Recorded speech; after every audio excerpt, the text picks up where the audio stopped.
Okay, I just gave her medication. I don't know if she's like panting because I don't know. She might be in pain. But they said I could take the thing off, so I did. And then she pulled it kind of all the way off. She goes back at 3. I don't know what to do. But she's either panting because she's hot. She's panting because she's having a conniption.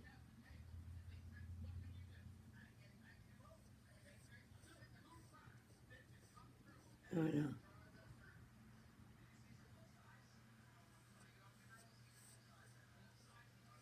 I just don't know.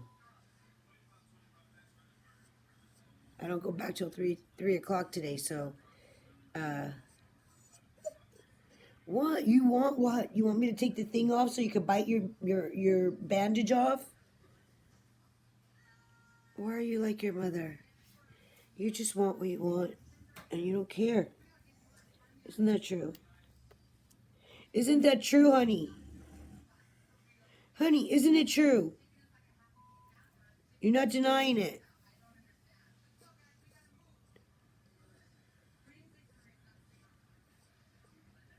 You're not denying it? Get your hair out of your face, girl. I love you. Girl, you need some alone time. Look at you. She's so cute. Oh, so you're happy now. You're not upset.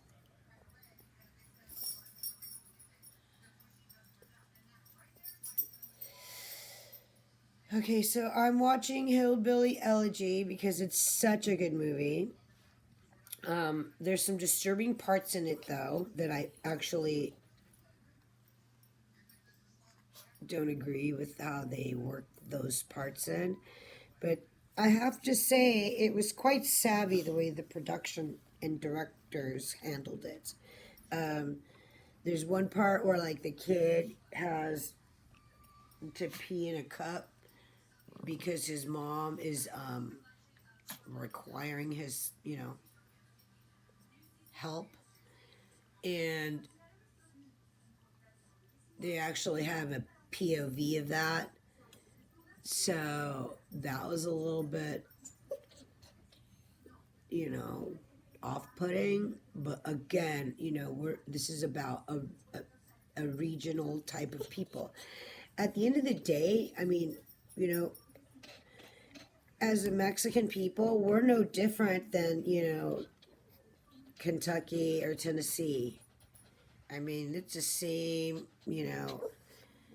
same shit, different day. If you think that we're like, we're, oh my God, we're being singled out. No. The reason I chose that freaking audiobook, when I came to audiobooks they sent me an email, right? Like usual. And I clicked on it and became a member for a month. And the review of that was, they gave you, I think, 3 books or something, or as many books as you wanted for the first month or something like that. They were audiobooks, so who doesn't like an audiobook, right? Listen to her. Look at her. She is freaking. So anyway, that's how I came upon this story. I was looking through the audiobook tape, their whole list of books that they sell, and I saw one that said Hillbilly Elegy, and I knew that that had to be a good book, and so I chose it. And that was, I think, I don't know, it was a long time ago. It was like 4 or 5 years ago. I mean, maybe even 6. So wow, almost a season ago. Y'all know how I feel about seasons. I don't know what you want, honey. I know that you want your thing off, but you're going to have to wait, I told you. They're going to come. I mean, I got to take you later. I got to still go in the... Get ready. Okay? I love you, Mamas. You just have to wait. You already ate. You want some water? You want to get down? No, because I don't trust you. I have to watch you. I'm sorry. I have to watch you.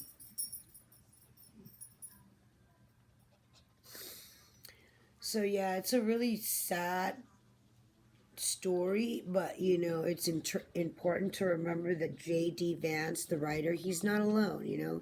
He's one of, I mean, there's 350 million people in America.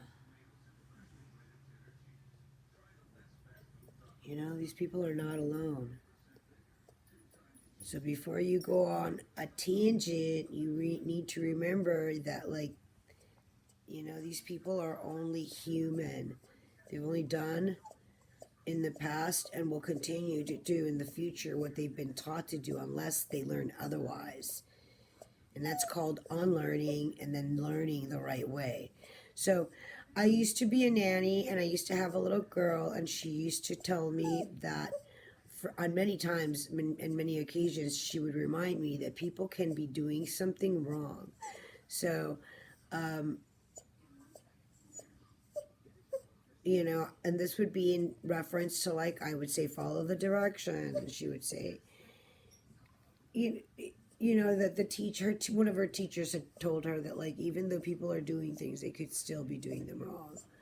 So people raise children, and, you know, sometimes they're not the best people that raise children. They're just not the best, you know? Do we continue to bash, blame, you know, exonerate, etc.? Well, it's called dialogue, really, because people talk. And talking, you know, I mean, I can guarantee you that everybody that is involved in this case, be it like on a regular or just as a sideliner like me, an observer, like, this is a stressful situation to be in for all of us. So everybody's reeling, not just one person or one area or one, you know, country folk. This is a world issue. This is not something that just happened, right? And this is the problem. But again, they're not alone. They're not alone. They're not alone. There's a lot of different types of people in the world that, you know, there's a lot of horrible people in the world. I mean, what can you do?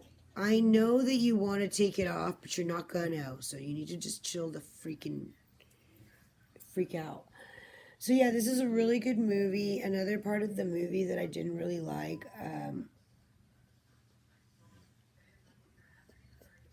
was, well, it's not that I didn't like it. It just, it hit kind of home, you know, and really close to home. And that was when the brother told the sister that, like, mom was worse to you or something like that. And I was like, oh man, that kind of hit home, because you know, I mean, I used to fucking have to run a household for 5 kids. I was the middle child. Everything fell on me. If the older kids didn't come home when they were supposed to, I was the one in trouble because I didn't tell them. If the younger kids did something wrong or got in trouble, I was the older kid. I was the one in trouble because, you know, I should have prevented them from doing so. So, there's a lot of things that we need to take into account in terms of, like, how we lay it out there. People are traumatized, you know, from their own childhood experience. People grow up, you know. J.D. Vance is a, you know, a guy who grew up and became a lawyer. He got out, you know. There are several other stories that are in the audiobook that are not in the movie that, like, are really shocking, you know. So yeah, you just gotta, you know, remember that, like, life isn't perfect. This is what she's been doing all day and all night. She won't leave me alone. Like, I can't, like, not watch her. I have to just constantly be on her ass, because she's being a jerk. Go get water. She can jump off, but she's really upset that she has this thing hanging on her, and she doesn't like it. And so she's like, get it off. I'm talking about her paw, but this too. She doesn't like it. Honey, I can't see your eyes. What the fudge? So yeah, we just gotta keep it moving, guys. Keep it moving. Go watch the movie if you haven't. It's really good. Talk to y'all soon.